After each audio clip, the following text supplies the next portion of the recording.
As mudanças agitavam as fábricas, os salões da aristocracia e especialmente os quartéis. Em 1922, quando se rebelaram, os militares do Forte de Copacabana foram abandonados pelos outros conspiradores. Sem apoio, os jovens oficiais tomam uma decisão suicida: deixar o forte e combater os legalistas de peito aberto. Mas apenas 18 oficiais e soldados participaram da famosa caminhada pela Avenida Atlântica. E só 2 sobreviveram ao combate: os tenentes Siqueira Campos e Eduardo Gomes.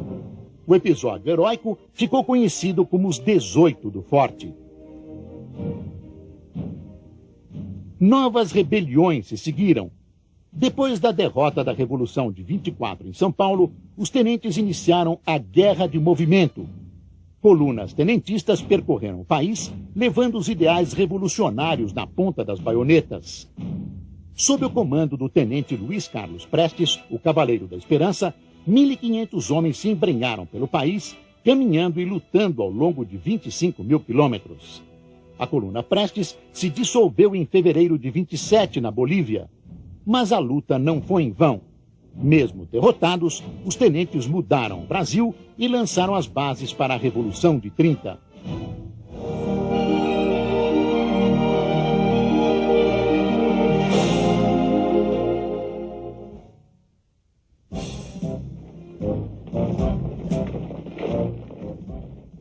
De outubro de 1922, um dia que mudou o destino da Itália e do mundo. A marcha dos fascistas sobre Roma reuniu 40 mil homens da milícia de Benito Mussolini. Eles entraram na capital italiana carregando baionetas e vestindo suas simbólicas camisas negras. Estavam preparados para a luta se necessário. Procurando evitar o confronto, o rei Vítor Emanuel demitiu todo o gabinete e recebeu Mussolini, convidando-o para formar um novo governo. Os fascistas não só encontraram pouca resistência, como foram saudados entusiasticamente. Os italianos ainda sofriam as consequências da Primeira Guerra Mundial, temiam o avanço dos comunistas e buscavam o líder forte. E receberam Mussolini como il duce, o líder, o condutor. Ele formou um governo composto de fascistas e começou a ampliar seu controle sobre a Itália. Na doutrina de Mussolini, o Estado é que deveria ser servido pelo povo, que não tinha direitos, e sim obrigações.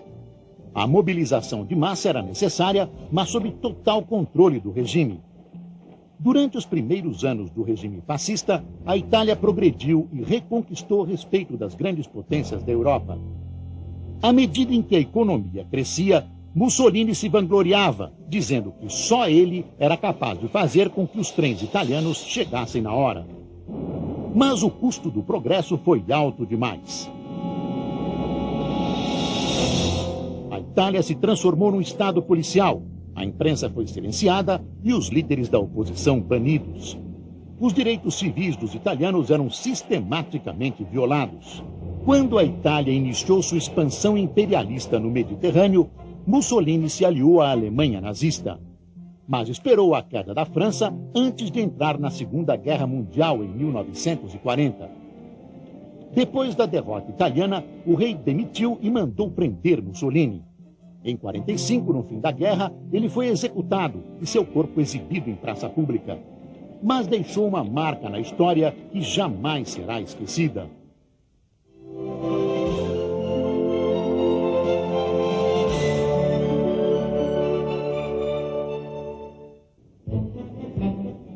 Primeiro de setembro de 1923. Tragédia no Japão. Um violento terremoto arrasou Tóquio, Yokohama e todas as outras cidades situadas num raio de 150 quilômetros. O tremor de terra registrou 7,8 graus na escala Richter, um dos mais fortes de todos os tempos, e atingiu justamente a área mais densamente povoada do Japão, que era também o centro comercial e administrativo do país. Mais de 100 mil pessoas morreram em poucos segundos. Centenas de milhares ficaram feridas e mais de 2 milhões desabrigadas. Os sobreviventes se alimentavam pescando nos lagos. ou então enfrentava uma fila de quilômetros para obter a ração diária de uma tigela de arroz. A falta de água potável e de condições de higiene provocou uma epidemia de cólera em Yokohama. A lei marcial foi declarada em Tóquio, onde o terremoto provocou centenas de incêndios. Quando as chamas foram apagadas, a capital japonesa contou seus mortos. Nada menos que 60 mil pessoas.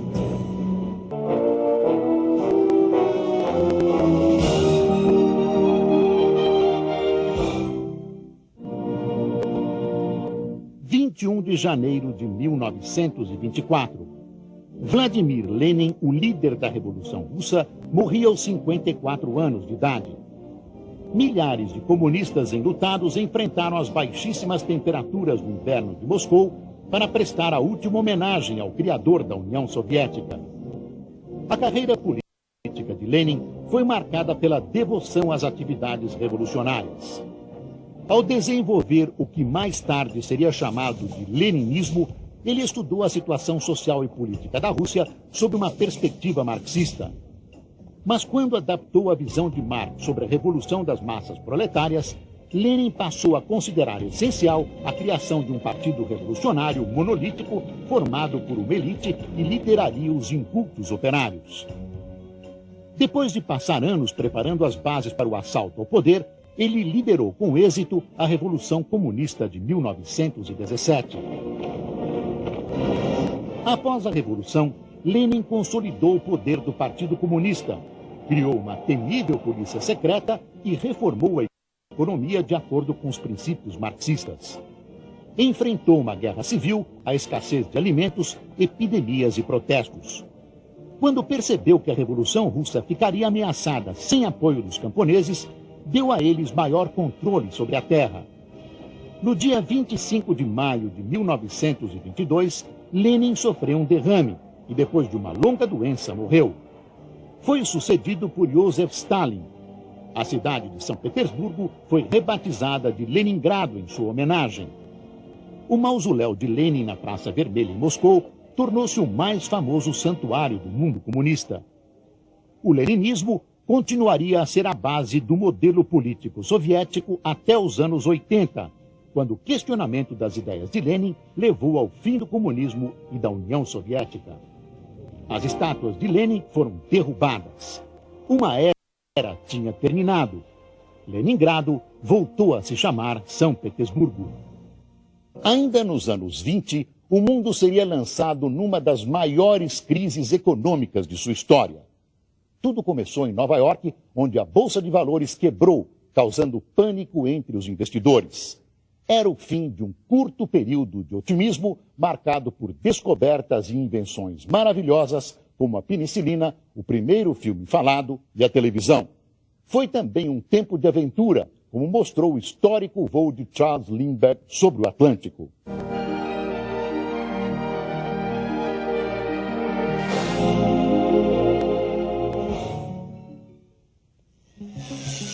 Em 27 de janeiro de 1926, o inventor escocês John Bird fez a primeira demonstração pública bem-sucedida da televisão. E o mundo jamais seria o mesmo. A televisão de Bird tinha um disco giratório perfurado, feito em espiral, que funcionava como um scanner. Usado com uma célula fotoelétrica que convertia a luz em impulsos elétricos, esse aparelho podia decompor a imagem numa sequência de minúsculos elementos pictóricos. As imagens, então, eram enviadas por um transmissor a um receptor, que reagrupava os impulsos elétricos em figuras prontas para serem vistas. Nos anos seguintes, foram registradas muitas transmissões experimentais e também avanços técnicos. Mas a primeira emissora regular de TV, a americana NBC, só começou a operar em 1939, quando mostrou a abertura da Feira Mundial de Nova York. No mesmo ano, os primeiros aparelhos de TV foram vendidos ao público. A qualidade das imagens foi melhorando. Logo, os consumidores podiam escolher entre dezenas de modelos que custavam de 150 a até $1.000. Em dezembro de 41, a CBS transmitiu o primeiro noticiário televisionado sobre o ataque japonês a Pearl Harbor. Depois da Segunda Guerra Mundial, já havia 36 emissoras de TV no ar e cerca de 1 milhão de aparelhos em uso.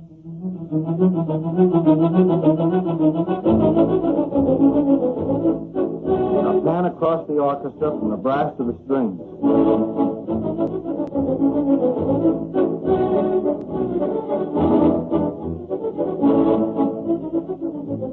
Now back to your original position and pan over to include the conductor. Em 1950, mais pessoas viam televisão do que ouviam o rádio. A primeira transmissão em cores aconteceu em 12 de junho de 51 e também foi uma realização da CBS. A TV já era uma indústria bilionária. A televisão chegou ao Brasil em 1950 pelas mãos de Assis Chateaubriand, dono dos diários e emissoras associados. A TV Tupi de São Paulo, Canal 3, estreou no dia 18 de setembro, às 10 da noite. Por 1 hora, o apresentador Homero Silva recebeu convidados e conversou com eles sobre as vantagens da TV. 2 anos depois, era criada a TV Paulista Canal 5. E em 1953, surgia a TV Record Canal 7. A televisão tornou possível para milhões de pessoas compartilharem uma única experiência, como o enterro do presidente americano John Kennedy, em 63, visto por 750 milhões de telespectadores. Até hoje, o impacto da TV continua profundo e quase imensurável. –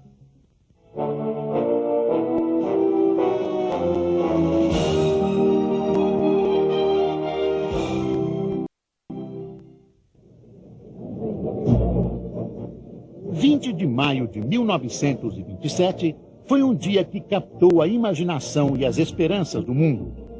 Num feito histórico, o americano Charles Lindbergh se tornou o primeiro homem a fazer um voo solo cruzando o Oceano Atlântico. Logo ao amanhecer, Lindbergh, na época com 25 anos, preparava-se para partir em seu avião, o modelo Ryan Nip, batizado com o nome de Espírito de São Luís. A decolagem para um voo de 5.800 quilômetros aconteceu no campo de aviação Roosevelt, em Nova York. Carregando 451 galões de gasolina, o avião teve que lutar para sair do chão. Todos os equipamentos, inclusive rádio e paraquedas, tinham sido retirados para dar lugar ao combustível. A chave para o sucesso de Lindbergh foi o motor do avião, o novo modelo J5C, conhecido como redemoinho de vento.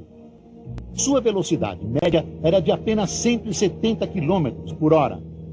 Lindbergh lutou contra a neblina e o sono, cruzou a Grã-Bretanha, o Canal da Mancha e depois seguiu o rio Sena até Paris.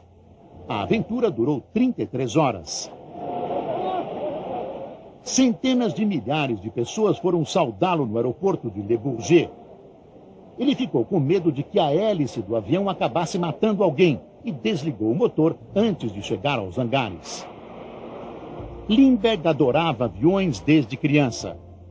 Depois do histórico voo Nova York e Paris, ele usou seu sucesso para promover a aviação e defender a construção de aeroportos. E foi ouvido. A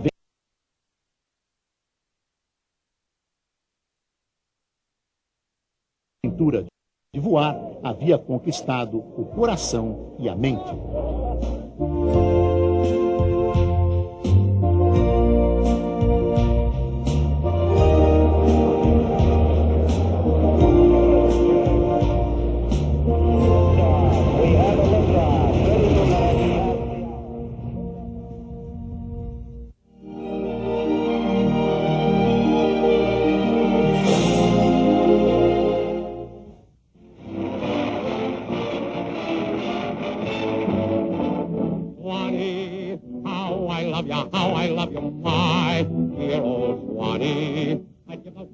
The Jazz Singer, o cantor de jazz, foi estrelado por Al Jolson, e o enredo refletia parcialmente a vida real do artista.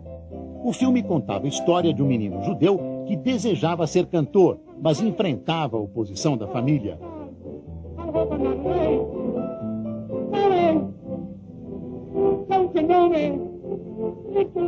Baby, I walk a million miles, I wanna your smile, come on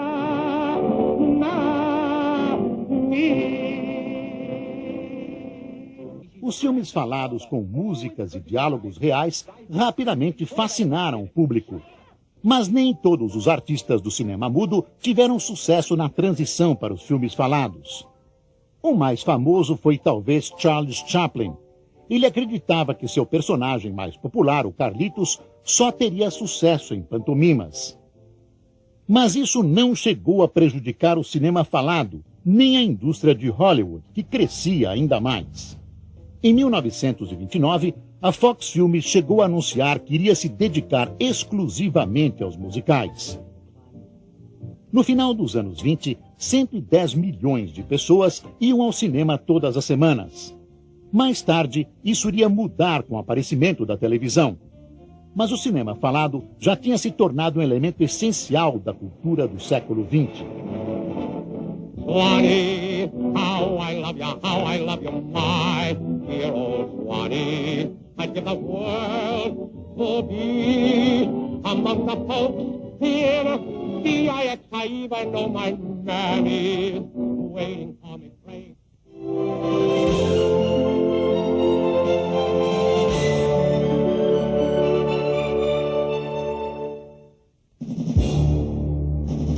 15 de setembro de 1928. Neste prédio de Londres, Alexander Fleming fez uma descoberta que iria salvar um número incontável de vidas: a penicilina. Fleming era um bacteriologista e trabalhava na Escola de Medicina da Universidade de Londres. Durante suas pesquisas, ele deixou abandonada por vários dias uma placa com bactérias estafilococos. Quando examinou a placa novamente, notou que as bactérias tinham morrido em contato com um fungo levado pelo ar. Fleming identificou o fungo como penicillinum e batizou seu subproduto antibactericida de penicilina.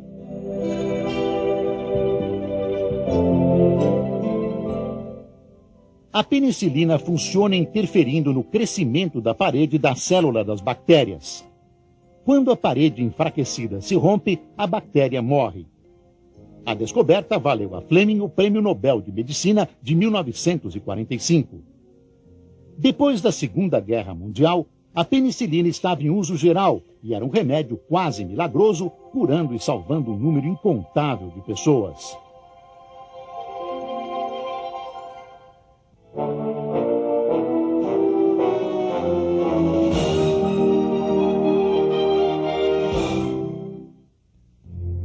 24 de outubro de 1929.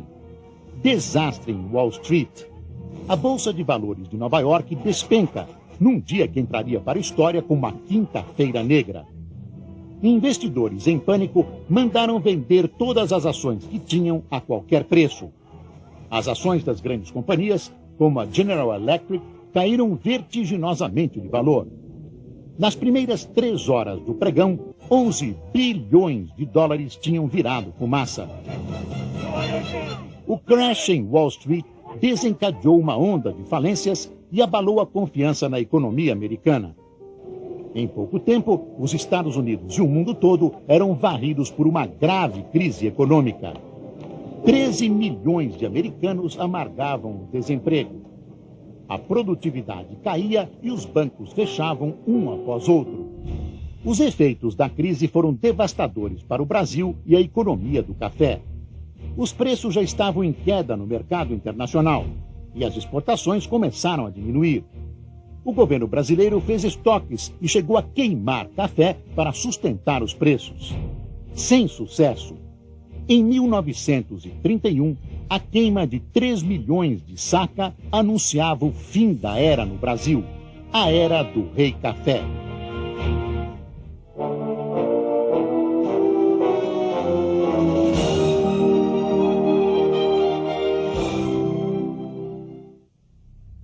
De novembro de 1930. 10 dias depois de derrubarem o presidente Washington Luiz, os militares brasileiros entregaram o poder ao líder da oposição revolucionária, o gaúcho Getúlio Vargas. O Brasil sofreu os efeitos da crise de 29. A velha república, dominada pela aristocracia do café, já não era capaz de responder aos anseios do país. Mas nas eleições de março, os currais eleitorais garantiram a vitória de Júlio Prestes, o candidato da situação. As elites dissidentes se reuniram aos antigos tenentes de 22 para derrubar o regime. Getúlio Vargas, o candidato presidencial derrotado, assumiu o comando do movimento. Ele iria ficar no poder até 1945, tornando-se o político mais importante